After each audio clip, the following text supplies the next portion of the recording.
Hey, okay, welcome to Ground Truth. Yeah, this is our second episode of the news, forest news, evidence-based forest news, and we're talking about transparency and real stories about the forest. We're twice as good at I'm telling the stories now. yeah, we're getting better, doubling every day. Cool. So we've got a bunch of stories that Stu has written, and he's going to tell us all about them. I haven't written all of these stories. A couple of them are from other people, but most of them I wrote, or Okay, researched right. and then wrote.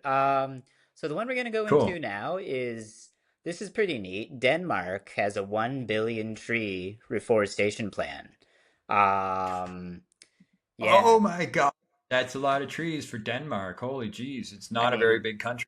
no, like when you like, I mean, you think about it, Canada's goal is 2 billion trees, right? But we're Right. huge. We're like bigger than Brazil. Denmark is smaller than, I don't know, is Denmark bigger than Prince Edward Island? Oh yeah, yeah. It's. Is it bigger I than have no Nova idea. Scotia? I don't know how No, big I don't Denmark think so. I is. don't think so. Yeah, It's I tiny. had a girlfriend from Denmark, so I thought about it more than the average Canadian, and it's a really cool country. Is it? They're I've like heard that the people there are very like it's very just I've never been there, but from what I'm told, they're very like stiff upper lip, like very polite but cold. no, yeah, I don't know. Yeah, I could see that. I mean, whatever. They're cool. They're a cool country. They like, yeah, the city Copenhagen's really cool, and they just have a good sense of humor and stuff. And they're smart. Like they speak three languages, and it's really cool place. Wow, that's three more than I Alleg- fluently speak. yeah. So cool. So yeah, God, I hope they do. That would be incredible. I mean, that would just mean like this big countries like ours have no excuse. We could plant 10 billion trees. Like if they can do one. Yeah. So it looks like they're putting a significant chunk of their agriculture area to trees. They're going to say we're taking like 10% and just making it all trees. Yeah, because my understanding is Denmark used to be like heavily forested. Like it's right by Germany, right? Like I think it was all like black forest, and then like in medieval and early modern times, everything was just converted to farmland, and now they're trying Yeah. to roll it back. It's technically reforestation, but it's like reforesting an area that hasn't been forested in hundreds of years, probably. It's closer to afforestation, technically, Yeah. I would think. Afforestation. Yeah. Yeah. Afforestation. Which means like, yeah, foresting areas that aren't forest. Yeah. And I bet that'll work great. I bet it'll work great. I have all the confidence. I feel like they wouldn't say this if they weren't serious. You know what I mean? Like, I mean, the um, investment is serious. They're committing it says the equivalent of 6.1 billion US dollars to this. yes, I saw that. Yeah, that's huge. That's So huge. Because I wonder, that's $6 a they don't tree have public ish. $6 a tree. Yeah, right. And they don't have the same public tenure system. I mean, I can't imagine that it's public land. They must be converting farmland, They're like so converting that they're paying. farmland, yeah. But I mean, I wonder if it's all private, like if they're buying private land, or maybe there's some sort of tenure. Maybe they're leasing it from the landowners, or like that. That's amazing. That I was not able to find out in the quick overview that I did. But I'd be Yeah, interested to find out more about that. Yeah, for sure. It sounds like it's mostly farmland. I don't know if the government is buying the farmland outright or if they're giving the farmers tax credits or carbon credits or wow. something. I don't know. It must be marginal land. Yeah. If But yeah, anyone at the knows in moment, comment, I go will on. love you forever. We will love you forever, Denmark, if you do this. We believe Yeah. in you. No, but it sounds like the majority of Danish forests, I didn't know this, the majority of the forest in Denmark is planted. I got like a nifty breakdown from the FAO about this. The charts in the article. Um, Yeah. it says naturally regenerating forest is 216,000 hectares, planted forest is 412,000 hectares. Um, Wow. Plantation forest is 237,000 hectares, and then there's other planted forest. I guess that means forest planted not as plantations, like they're not meant to be cut down. 174,000 Yeah. hectares. And the total forest area is That's 628. These are just such giant numbers. But yeah, it's Okay, not the like huge numbers. Canada Yeah, where the majority, or that's really Australia, where the majority of the forests are natural forests, and we're just kind of incrementally pushing back against deforestation. Mhm. Like Denmark Yeah. is starting from scratch, Well, essentially. that's Well, amazing. So happy for them. I yeah. really hope all the luck in the world. Yeah. I hope it's like a diverse plantation too. I was able to find from this think tank or something called NordGen. I was able to find out proportions of species planted in some of the other Scandinavian countries like Norway, Sweden, etc. But they Yeah. don't give breakdowns of what's planted in Denmark. I don't know what's planted there by species there. I do know what the natural forest looks like. It's got a very there's another graph I made of that. It's got a very diverse split of pine and spruce and other species. Yeah, they've got a pretty good areas by tree in Denmark, distribution of trees. Yeah, that's cool. Well, Yeah. yeah, that's cool. Hope it's not a Uh, monoculture, but yeah, yeah, we'll see. Good on you, Denmark. Good luck with this. yeah, they also I'm sure they have a better control on fires and stuff too. I don't know why. I just imagine that they're doing. I mean, because the area is just accessible to fire trucks or whatever, I'm and just inclined to believe and they've that been doing Western it Europe for does so long. everything better than us. That's just what I'm sure that Yeah, everything is more civilized over there. yeah. But I mean, in fairness, like they have better access to the areas and stuff. Like it's not like, and it's broken up by a lot of linear roads and stuff. So it would probably be easier. It's probably not going to burn at the same rate as Canada. Yeah.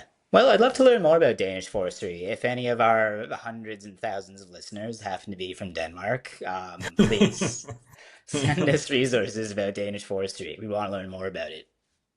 Cool. All right, and then you got this other story about the open forest wisp. Yeah, open forests. They released a new thing called Wisp. And it's, I don't know, you have to have a login to use all of their features, and I don't have any forest projects anymore. I've never Okay. overseeing a forest project. I have no idea what that's all about. Huh. But yeah, it's new features, I guess, for smallholder farm owners. Like the FAO is involved with this open forest app, and I guess they're Yeah. trying to push for it for indigenous smallholder farmers to put their planting projects on here so that they can track everything. I guess this is tree tracking software. You're meant to Yeah. track on polygons and stuff what trees are planted, where they're planted. And I my understanding is you can kind of customize what you're measuring there. Like if you want to measure survival, you can measure survival. If you want to put your plot here or there or somewhere, you can do that. It's not a consistent set of fields. Um, Cool. but it's cool Yeah, that they're it's an doing all. this. Yeah, Definitely, sounds yeah. great. Yeah, that's pretty big for FAO to put out or FOA to put out a big to promote FAO. one app. It must have. Yeah, I'm sure there's a lot of funding behind it and stuff.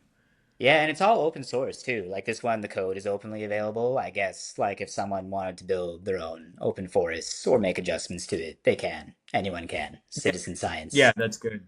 Yeah, it's great. Yeah, open source stuff is really, really powerful. I just That's wish I cool. didn't need a login to see this. That's the only thing. I'm not making a login. I don't do planting projects.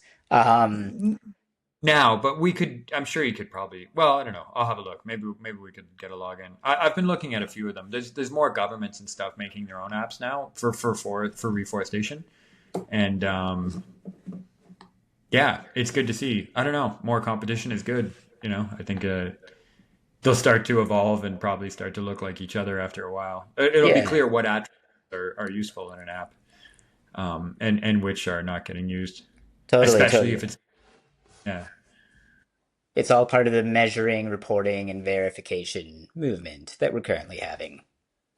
Yeah, Yeah, that's for the cool. Yeah, yeah, for those of our listeners who may not know that, like it's a big thing right now. MRV, measuring, reporting, and verification. They use that a lot in carbon credit planting and other planting, just so that it's a report basically. It's software where you can see where trees are planted and what's being planted, etc., so that people know that it's being done accurately, I guess. And this is our business for a long time was making these apps, and I believe that they should be open source because if that data is open to the public, then it just there's a lot more scrutiny, And if it's just this sort of rubber stamp that no one can see, even if it's a really, really nice stamp, it's different than being able to transparently see, because with remote sensing, it's very easy to audit trees now. And so if they're hiding them, there's really no reason to be hiding the locations of the trees and the output of these reports. If this is for the good of the public, then the public should be able to see them, and the audit trail and just the strength of the projects is so much bigger. Tracking carbon is really hard to do. It moves a lot, and trees are actually really easy to track, and that's a problem with well, it's not a problem. It's a huge opportunity for trees that you can track tree planting projects very easily. All the problems we've seen is because of the lack of transparency, not because it's hard to track trees. It's very easy. Farmers don't lose their farms. It's not a thing. It's Yeah. very easy to know what farms are. Yeah. The easiest way to not be accused of greenwashing is to open up your data and be like, the trees are here. We have them. Check them out yourself. That's what we think. Yeah. That's what we think. That's what we're doing. That's So what we're cool. about. Yeah. But anyways, yeah, open forest, check it out. Cool stuff. But you know what else is cool is the public having a right to determine their own forest management plan. And that's what's theoretically happening in the northwestern United States. Yeah. Community forest embraces, what is it? Northwest Forest Plan engagement embraces it. Oh God, I scrolled past. Embraces community engagement. So like this is kind of similar to what they have in BC and community forests, I think.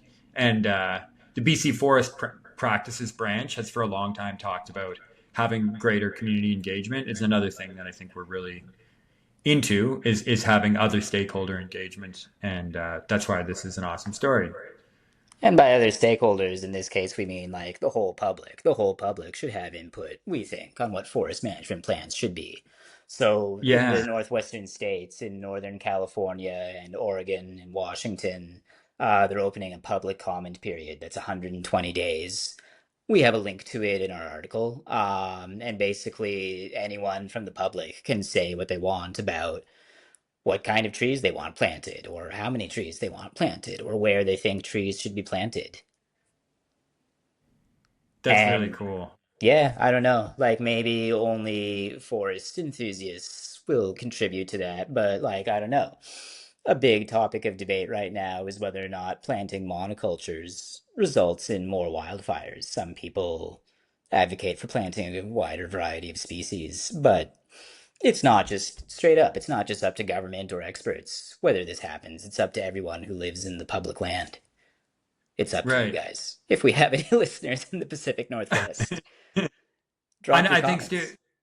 we're using the word monoculture loosely. Like obviously, there's a spectrum. Like, and it's not literally a monoculture. There's other species on every plantation, but the sentiment is true that some are very close to a monoculture, and we're moving away from that. And almost all foresters are saying that we should be moving towards more biodiversity. That's not controversial at all.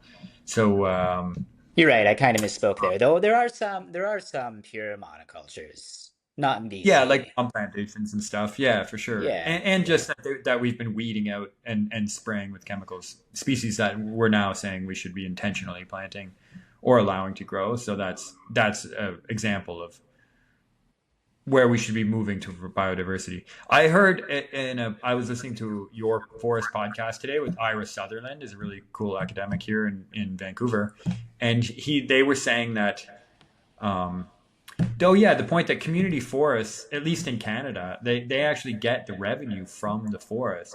So it's such a That's really good cool. mechanism for, yeah, I mean, who not only are the local people way more aware of their local forest needs and stuff, but they can make bets themselves on what's going to grow, and they'll actually get the revenue from, they're much more tied. The incentive to grow the forest is much higher in a community. It just seems like such a win-win. It's such a good mechanism for incentivizing growing forests.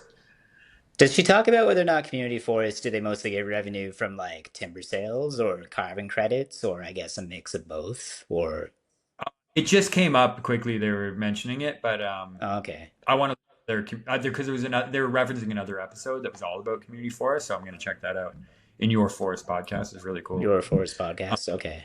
I'll have yeah, to check that out too. but this is great in Northwest. There's a lot of progressive stuff happening in the Northwest of the United States, and that's great to see that they have a whole program like this. It's a Totally. shift in policy, isn't that? Is that right, Stu? It's not, well, it's like, it's not a new shift in policy, but I think I went a little bit into the article on the history of this stuff. Like forest consultation as a legal obligation wasn't always a thing in the United States. There's like a long, Okay. hard fought history of Yeah. getting these consultations to happen and also getting them to matter. Like, the government has to listen to people expressing their voices on what they want Right. planted. It's institutionalized that they have to listen, or that I think that community forests, like it's having a community engagement over a long time, like where you have to be um sorry. A lot of the policy now, they're saying that like engagement isn't just like what do you want and then leaving it. They're saying that like community engagement is over time contributing to the conversation. So it's like they're an ongoing stakeholder. It's not just like a one-time forest plan. You get your say and then we're done. You know what I mean? They have continued stake Yeah. in the dialogue because it's evolving and stuff. So I think that's a big distinction that I've been reading about. I wonder how many community members actually contribute to these consultations. I kind of fear in my head it's like municipal politics, you know? It's like people say the most impactful elections are municipal elections and like school board trustees and stuff, but no one votes for that. People only vote for federal elections. It's kind of sad. Well, like I've been to community forest like board meetings and stuff, and there are a lot of people who have a stake in it. So they're the people that have a wood lot, which is like public can use public land for their own enterprise, a forest enterprise, right? But you have to have like certain land yourself, and you have to put up, there's all types of rules that they make, right? So there's stakeholders or people that have a stake. It's not like, but I was allowed to show up. Like, people you're allowed to go to the meetings, like they're sort of publicly held, and People actually come to those, yeah, eh? That's cool. yeah, they're really cool. Yeah, no, I think they want people to go to the meeting and stuff, like, and um, to hear what people have to say, and they want more stakeholder engagement. Like the more they want it to be valued, they want people to value the forest that they're producing, That's and the true. trees and yeah. I mean, I think the more that's a measure of success. If people are using the land for recreation and engaging in it, that for the community is a big win. I bet they had something like that in Toronto, but I never went. I'm ashamed to say. Maybe I'll go, maybe I'll Yeah, go to one of those when I come home at some it's point. not. Yeah, yeah. There's not a ton of private land. I think it's more like in communities. Like I went to one in like Williams Lake or somewhere like in the middle of nowhere. I think I Oh, went to one really? in BC. Yeah, or maybe it's like an area where there's going to be a bunch of private woodlots. Gotcha, gotcha. Yeah, no, I've never been involved in planting a community forest. I planted one a little bit. I planted some burns in a community forest back in 2021, but that's the extent of my involvement.